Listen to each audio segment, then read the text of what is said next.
Hello friends, welcome back to my channel. তো বন্ধুরা, এখন আমরা কথা বলবো সাকিব খান এবং হিমেল আশরাফের পরবর্তী ছবির আপডেট নিয়ে। তোমরা প্রত্যেকে জানো যে এই মুহূর্তে দাঁড়িয়ে সাকিব খান তার নেক্সট যে ছবি, রিসেন্ট যে ছবি যেটা ঈদুল আজহায় মুক্তি পেতে চলেছে, ছবির নাম রকস্টার। এই ছবিটা নিয়ে ব্যস্ত। ছবির শুটিং এর কাজ অলমোস্ট শেষ। ছবির খুব সম্ভবত পোস্ট প্রোডাকশনের কাজও শুরু হয়ে গেছে। ঠিক আছে, তো ফাইনাল আমরা ঈদুল আজহাতে ছবিটা পাচ্ছি। ছবির টিজারও মুক্তি পেয়ে গেছে, তোমরা প্রত্যেকেই জানো। তারপর রিলিজ হতে চলেছে সাকিব খানের সোলজার ছবিটা। সেটা একদম কনফার্ম, সেটা আসছে। এবং সেই ছবিরও প্রায় 80% কাজ কমপ্লিট হয়ে গেছে। শুটিং এর কাজ কিছু অংশ এখনো পর্যন্ত শুটিং বাকি রয়েছে, সেটা কমপ্লিট করার পরে ছবির মানে মেন কাজ, পোস্ট প্রোডাকশনের কাজ চালু হবে।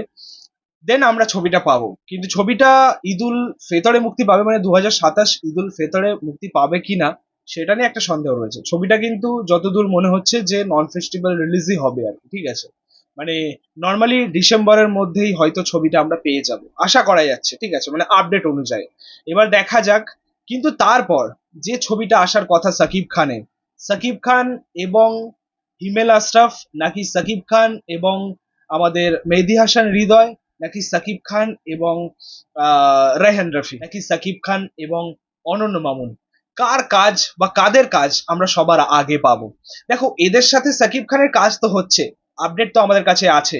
ঠিক আছে, তো সব মিলিয়ে মানে সাকিব খানের নেক্সট প্রজেক্ট কি হবে এবং সেটা ঈদুল ফেতরে আসবে কিনা, এখন এই মুহূর্তে দাঁড়িয়ে সকলেরই এই প্রশ্নটা রয়েছে, সকলের মধ্যেই। ঠিক আছে, তবে আমরা এখন হিমেল আশরাফের সাথে তার ছবির আপডেটটা নিয়ে কথা বলি।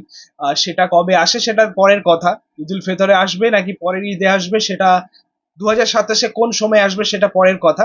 বাট হ্যাঁ, হিমেল আশরাফের সাথে সাকিব খান তো একটা হিট দিয়েছে, মানে একটা ব্লকবাস্টার হিট তো দিয়েছে। প্রিয়তমা ছবিটা তোমরা প্রত্যেকেই জানো।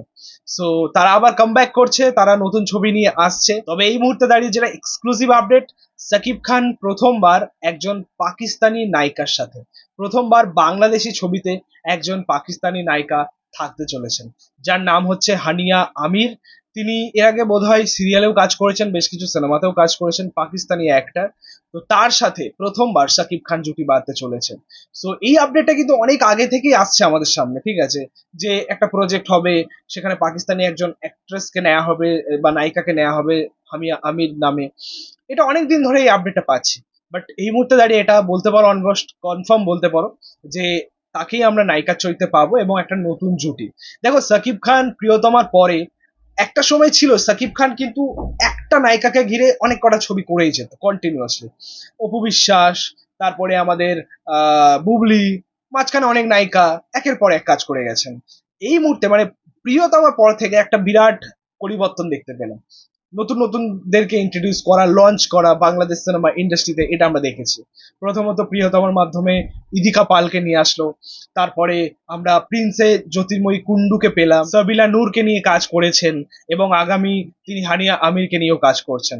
সো এটা অ্যাকচুয়ালি একজন সুপারস্টারের, এটা অ্যাকচুয়ালি হওয়া দরকার। নতুনদের লঞ্চ করা, নতুনদেরকে নিয়ে আসা, তাদেরকে নিয়ে কাজ করা, একজন সুপারস্টার মেগাস্টারের এই ব্যাপারটা থাকা উচিত, এই বিষয়টা থাকা উচিত।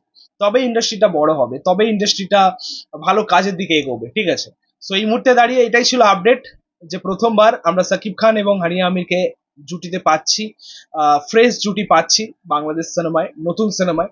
তো দেখা যাক ছবিটা আলটিমেটলি কবে আসে। সো এই ছিল আপডেটটা। ভিডিওটা ভালো লাগলে অবশ্যই লাইক কমেন্ট শেয়ার করে দিও, পাশে থাকা বেল আইকনটা প্রেস করে দিও পরবর্তী ভিডিওগুলো